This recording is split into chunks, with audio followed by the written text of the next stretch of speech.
जय हिंद, नमस्कार साथियों, स्वागत करता हूँ आपका हमारे चैनल पर। आप सभी को सरस्वती पूजा की हार्दिक हार्दिक शुभकामनाएं। सरस्वती पूजा है और मेरे घर के बगल में इस सरस्वती पूजा का जो है पंडाल बना है, तो उसके कारण वहाँ पे डीजे उजे बज रहा है। तो मेरे घर के जस्ट बगल में, मेरे घर से जो है डीजे की आवाज जो है मेरे घर में प्रॉपर घुसती है और मैं वीडियो नहीं बना पाता हूँ। इसलिए मैं अभी फिलहाल अपने दोस्त के घर पे आया हूँ। तो देख सकते हैं जो बैकग्राउंड है मेरा दोस्त है। मैं तो सब मेरा दोस्त का, ये टेबल भी मेरे दोस्त का ही है। और देखिए क्या छुपाया है, खैनी खा के पढ़ता है, इसीलिए इन्हें कहते हैं जी। तुम ही लोग कंपटीशन बढ़ा दिया, बताओ। खैनी खा के पढ़ाई करता है, 8-8 घंटा पूरा देता है खैनी खा के जब भी पढ़ाई करता है तो। और इसका हम जो ये अभी चुराने वाले हैं। अरे यार नाश्ता वास्ता ला यार, पब्लिक देख रही है, कम से कम नाश्ता यहाँ पे। ये क्या है, नाश्ता के नाम पे कुछ ही दिया है तुम। ये देखिए ये बादाम है, खा लेते थोड़ा सा।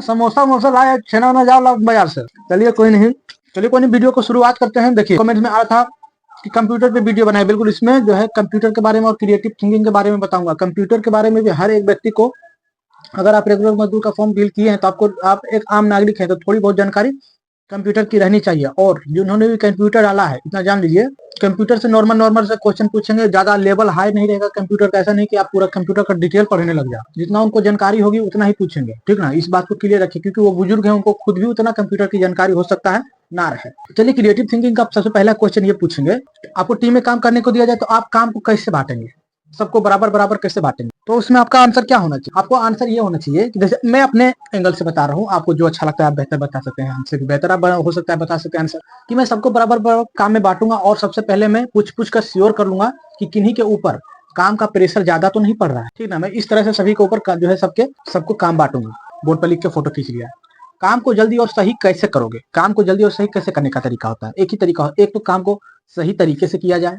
काम को सही तरीके से आप अगर जो करते हैं तब तो फिर जल्दी होगा। प्लानिंग बनाकर करेंगे और सही तरीके से करेंगे, काम ऑटोमेटिक जल्दी होगा। टारगेट रखेंगे तो और जल्दी होगा। टारगेट रख के, प्लानिंग के साथ टारगेट रख के सही तरीके से, इतना ये बता सकते हैं आप।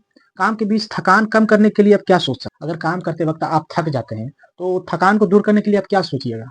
आप जवाब ये दे सकते हैं कि मैं बीच में गैप ले सकता हूँ, गैप लेकर के काम कर सकता हूँ। तो इस तरह से आप जवाब दे सकते हैं। तो अगर किसी को चोट लग जाता है तब आप क्या एक्शन होंगे? तो सबसे पहले फर्स्ट एड जो होता है वहां पे, तो उसका इस्तेमाल करेंगे।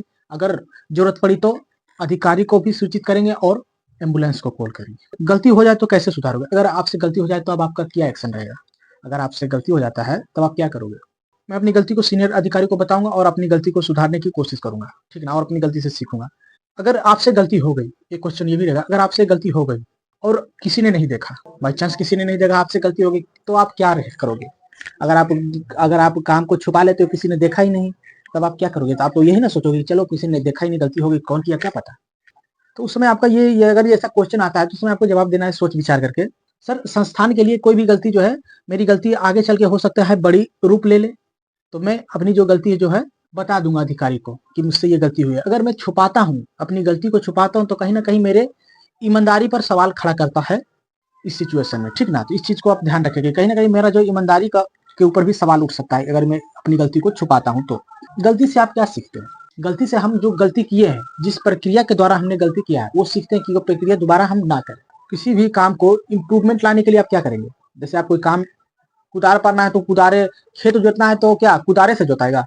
उसके लिए टेक्नोलॉजी आया, ट्रैक्टर से हम जोत दिए। पेड़ के पास जो है कुदार से जोता करते थे, तो फिर टेक्नोलॉजी बढ़ा तो छोटका छोटका ट्रैक्टर चल गया, छोटका ट्रैक्टर से फिर खोद दिए। तो कहीं ना कहीं टेक्नोलॉजी का इस्तेमाल जो है करते हैं हम लोग।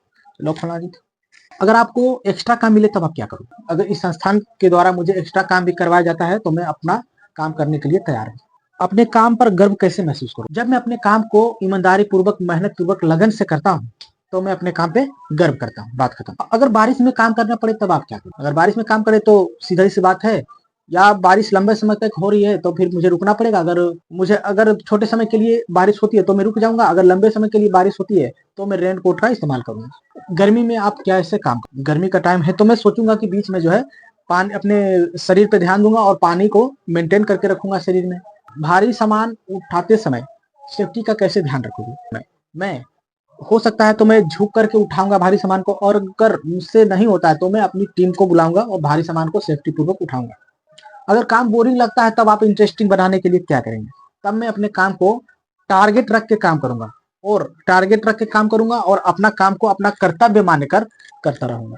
थिंकिंग से क्वेश्चंस कुछ थे जो नॉर्मल से क्वेश्चन पूछे जा सकते हैं। हो सकता है आप क्रिएटिव थिंकिंग डालें तो आपसे क्वेश्चन पूछा जाए, तो क्रिएटिव थिंकिंग डालें तो सबसे पहले आपसे यही पूछा कि क्रिएटिव थिंकिंग का मतलब क्या होता है। ठीक है, तो क्रिएटिव थिंकिंग के जिन्होंने वीडियो नहीं देखा एक बार आप जाकर के देख सकते हैं। चलिए अब कंप्यूटर से कैसे कैसे क्वेश्चन पूछे जाते हैं उस पर बात कर लेते हैं। कंप्यूटर से देखिए, तो सबसे पहले तो इंटरनेट से आप क्या समझते हैं, ये क्वेश्चन आपसे फट से पूछ देगा, बूढ़ा सब ये सब ज्यादा पूछेगा। ये जो वायरस है कंप्यूटर वायरस, उसे क्या कहते हैं, कोरोना वायरस नहीं, कंप्यूटर वायरस से आप क्या समझते हैं। ओटीपी का फुल फॉर्म क्या होता है, ओटीपी क्यों जरूरी हो, ओटीपी अगर हम दे देते हैं तब हमारे साथ क्या क्या घटना हो सकती है ये बताओ। और जीमेल का उपयोग करना क्यों जरूरी है, जीमेल से आप क्या समझते हैं ये बताइए। कंप्यूटर का खोज किसने किया और भारत में कंप्यूटर कब आया। और एआई से आप क्या समझते हैं, एआई का फुल फॉर्म क्या होता है, ये चीज ठीक ना, आप नोट करते जाइए सर, ठीक ना। और नहीं तो मैं लास्ट में जो है अपना स्क्रीनशॉट जो भी इसका क्वेश्चन है मैं आपको वहां पे वीडियो में लास्ट में लगा दूंगा। कंप्यूटर क्या होता है, सीपीयू माउस कीबोर्ड क्या होता है, कंप्यूटर को ऑन ऑफ करने की क्या प्रक्रिया है, कंप्यूटर में लॉगिन कैसे करते हैं, लॉगिन करना क्यों जरूरी है, ठीक। फाइल फोल्डर क्या होता है, एमएस वर्ड क्या होता है, एक एमएस वर्ड होता है। वेबसाइट क्या होता है, वेबसाइट के बारे में आप क्या जानते हैं, वेबसाइट क्यों जरूरी है। एक्सेल क्या होता है, क्या है, रो और कॉलम क्या होता है, कंप्यूटर में रो और कॉलम होता है, ये सब क्या होता है। तो इन सब की जानकारी आपको, कंप्यूटर अगर आपने लिया है तो ये सब की जानकारी नॉर्मल नॉर्मल आपको रहनी चाहिए। जितना मैंने बताया है कंप्यूटर पे उतना ही करना है, उससे एक्स्ट्रा दिमाग नहीं लगाना है, बस समझ गए। और काम करना है तो अपना कम्युनिकेशन स्किल पे, कॉन्फिडेंस पे, अगर देखिए अगर आप मेरा छोटा भाई होते हैं तो मैं आपसे यही कहता कि मैंने जो कॉन्फिडेंस के ऊपर 2 वीडियो बनाया है, एक तो कॉन्फिडेंस कैसे इंप्रूव करते हैं, उस इंटरव्यू में जाते समय किन बातों का ध्यान रखना है, कॉन्फिडेंस कैसे बनाना है, इन पे भी वीडियो बनाया है। मतलब दोनों वीडियो अगर आप देख लेते हैं कॉन्फिडेंस के ऊपर तो आपके ऊपर जो है आपके पास अच्छा खासा कॉन्फिडेंस बिल्ड हो जाएगा। इन बातों का आप ध्यान रखेंगे। मेरा छोटा भाई रहते हैं तो मैं यही सलाह देता कि आप वीडियो नंबर 1 और वीडियो नंबर 2 एक बार जरूर से जरूर देखें। चैनल पे जाइए, नीचे कीजिएगा तो कॉन्फिडेंस का पहला वीडियो मिलेगा, फिर नीचे जाएगा तो सब जो मैंने डाला है स्किल टेस्ट के पहले ही शायद डाला था, उसी टाइम में अगर वो आप देख लेते हैं आपके लिए बहुत फायदेमंद होगा। आई होप आपको ये वीडियो अच्छा लगा होगा। आपके लिए मैंने आज सरस्वती पूजा उसके बाद भी सोचा नहीं भाई इनका एग्जाम है, इनका एग्जाम जरूरी है, पूजा से ज्यादा जरूरी है एग्जाम, इसलिए आप लोग जो है एग्जाम पर अपना फोकस कीजिए, कॉन्फिडेंस बढ़ाइए और मेहनत कीजिए। तब तक के लिए धन्यवाद, मिलते हैं नेक्स्ट वीडियो में। जय हिंद, जय भारत।